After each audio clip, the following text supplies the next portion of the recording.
ఈ రోజే డౌన్లోడ్ చేయండి. మీ ఫేవరెట్ షోస్ చూడండి. పెళ్ళ ఆపడానికి వేరే దారులు చాలా ఉన్నాయి అత్తయ్య. మీ చావే పరిష్కారం కాదత్తయ్య. ప్లీజ్ అత్తయ్య. నాకు ఇంతకు మించి వేరే మార్గం కనిపించట్లేదు. ప్లీజ్ అత్తయ్య, నా మాట వినండి. మీకేమైనా అయితే ఈ కుటుంబం ఏమవ్వాలి? అత్తయ్య, అత్తయ్య ప్లీజ్ అత్తయ్య. అత్తయ్య వద్దత్తయ్య, అత్తయ్య వద్దత్తయ్య, ప్లీజ్ అత్తయ్య. అత్తయ్య ప్లీజ్ అత్తయ్య, అత్తయ్య వద్దత్తయ్య. సారీ శ్రావ్య.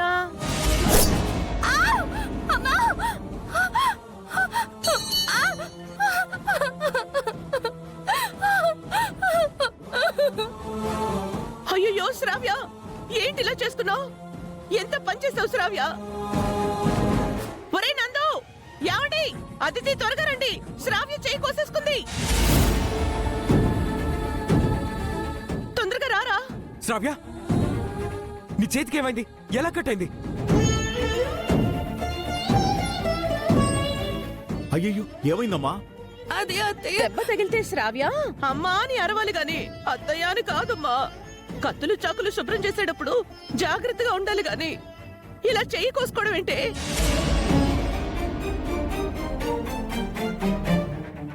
చూడు ఎంతలా తెగిందో. అదితి చూడు ఎంత రక్తం కారిపోతుందో. హాస్పిటల్ కి రే నందు, నువ్వు వెళ్ళి కార్ తీపోరా. ఏమండి, డాక్టర్ కి ఫోన్ చేసి హాస్పిటల్లో అందరినీ ఉండమని చెప్పండి. అలాగే అలాగే యామిని. స్టిచెస్ ఏమైనా వేయాలేమో, సర్జరీ చేయాలేమో. ఓరి భగవంతుడా, పొద్దు పొద్దునే ఇలా జరిగిందేంటో. ఆపు మామ్, ఎందుకు టెన్షన్ అవుతున్నావు? ఏం కాదు, ఇంట్లో డాక్టర్ని నేనున్నాను కదా.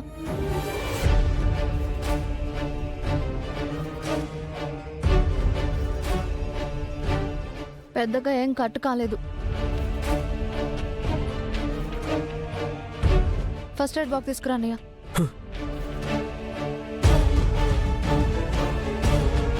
కూర్చో.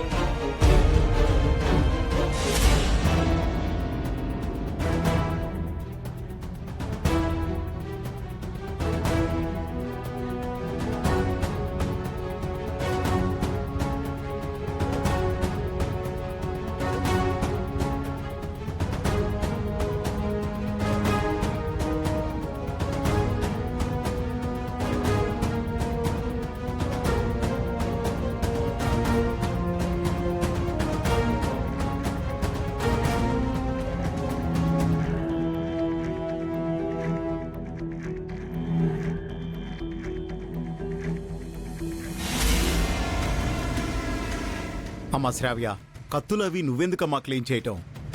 పని మనిషి వచ్చి చూసుకునేది కదా.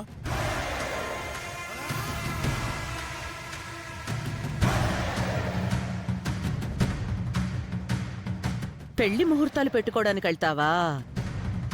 ఇప్పుడెలా వెళ్తావో నేను చూస్తాను.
ఖచ్చితంగా ఈ జాతకుడు ఈ డేట్లోనే పుట్టాడు.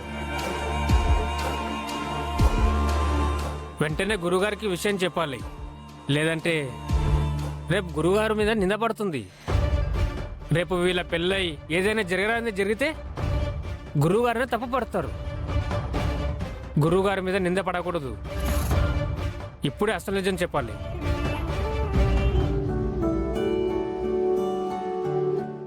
బంగారాజు, స్వీట్లన్నీ వచ్చాయా? ఇప్పుడే వచ్చాయి సార్, ఇదిగో కిచెన్ లో పెడుతున్నాను. సరే సరే, అతిథులు రాగానే సర్వ్ చేయాలి, రెడీగా ఉండు. ఆ. బాబు కార్తీక్, నీకు పంతులు గారి నెంబర్ పంపించాను కదా, ఆయనకి ప్రోగ్రాం గురించి గుర్తు చేయి. అలాగే మావయ్య.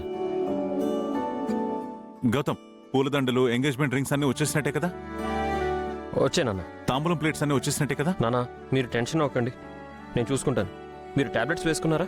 వేసుకున్నాను రా. ఏ ఆటంకం లేకుండా ఈ ఎంగేజ్మెంట్ జరగాలి. అయ్యో సుభద్ర, సుభద్ర! మీ నాన్నగారిని చూస్తుంటే నాకు కంగారుగా ఉందండి. నాన్నగారి గురించి వరీ అవ్వకండి, మీరేం టెన్షన్ పడకండి, అంతా నేను చూసుకుంటాను, సరేనా?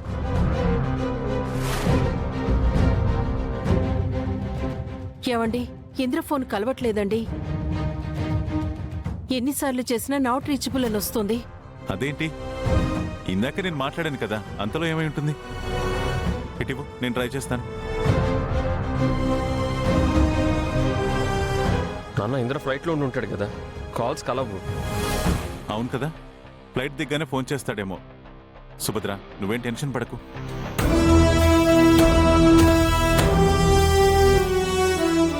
ఈ ఇంట్లో అందరికన్నా నువ్వే ఎక్కువ టెన్షన్ పడుతున్నావురా. నాకు తెలిసి ఆ ఇంద్రగాడు రాడు. ఎందుకు రాడమ్మా? వస్తానని నాకు మాటిచ్చాడు, కాబట్టి ఖచ్చితంగా వస్తాడు. వాడు నీకు మాటిచ్చినట్టే ఎప్పటికీ ఈ ఇంటికి తిరిగి రాను అని నాకు కూడా మాటిచ్చాడు. ఈ లెక్కన వాడు రానుగాక రాడు.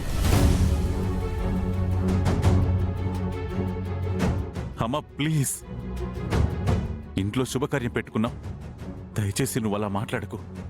ఈ పెళ్లి నీకు ఇష్టం లేకపోతే సైలెంట్గా ఉండు. నువ్వు నా నోరు మూయించినా ఆ యామిని నోరు మూయించలేవురా. నాకు ఎలా ఈ పెళ్లి ఇష్టం లేదో ఆ యామినికి కూడా ఇష్టం లేదు.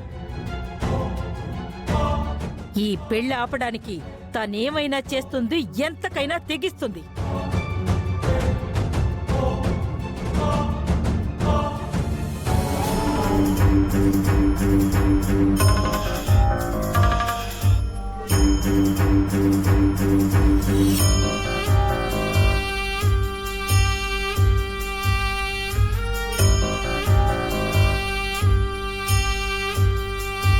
ఇప్పుడు ఎలా ఉంది శ్రావ్య? నొప్పి తగ్గిందా? పర్వాలేదండి. నాకిష్టం లేకపోయినా అదితి పట్టుబట్టిందని మీరు కూడా చెప్పారని ఈ పెళ్లి ఒప్పుకున్నాను. కానీ ఇలా జరిగింది. సరే, ఏం చేస్తాం? మీ ఫ్రెండ్కి ఫోన్ చేసి మనం ముహూర్తాలు పెట్టుకోవడానికి రావడం లేదని చెప్పేసేయండి. ఇప్పుడు ఏం జరిగిందని ఇలా అంటున్నావు? ఇంకా ఏం జరగాలండి? ముహూర్తాలు పెట్టుకోవాలనుకున్న రోజునే నట్టింట్లో కోడలు రక్తం చెందింది. ఇదెంత పెద్ద అపశకునం. అదేదో పొరపాటున జరిగింది యామిని, దీనికెందుకు ఎంత ఇదవుతావు? పొరపాటు కాదు, ఇదొక హెచ్చరిక. ఏ, ఇదే రక్తపాతం వాళ్ళింట్లో జరిగితే వాళ్ళు ఊరుకుంటారా? శుభకార్యం పెట్టుకుంటారా? ఫోన్ చేసి ప్రోగ్రాం క్యాన్సిల్ అని చెప్పండి.